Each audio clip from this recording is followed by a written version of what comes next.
Hello, my name is Christine Vatovec. I am a faculty member at the University of Vermont in the United States, and I'm happy to be here presenting with you all on the question of pharmaceutical pollution in the environment.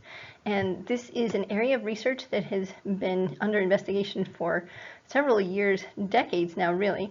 And what this project is trying to understand is looking more deeply into some of the consumer sources of pharmaceutical contaminants in the environment.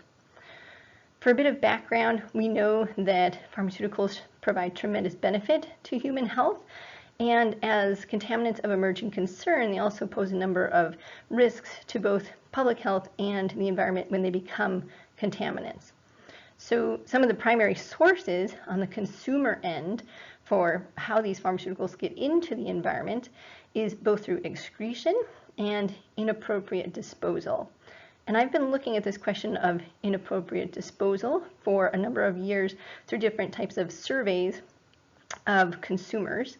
And one of the things that we most recently had found was that there's a strong correlation between knowledge, as you might understand, and appropriate behaviors. So this is true in many planetary health questions, and it's true here as well. The more information people have about appropriate disposal behaviors, the more likely they are to dispose appropriately of their unused medications.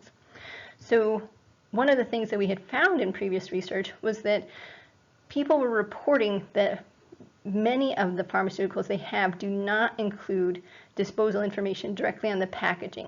This is interesting to us because that might be the drug package, the label of the drug, might be a primary way to educate consumers about how to appropriately dispose of their unused medication.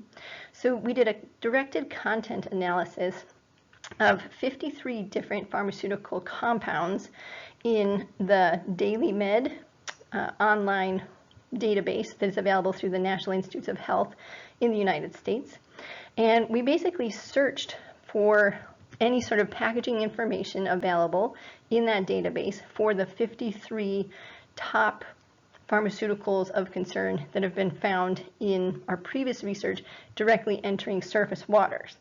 So the findings that we have provide some really great evidence in terms of the fact that only 4% of those 53 drugs had any amount of disposal information directly available to the consumer. And this provides a lot of information for us in terms of what to do in the future to minimize this potential concern.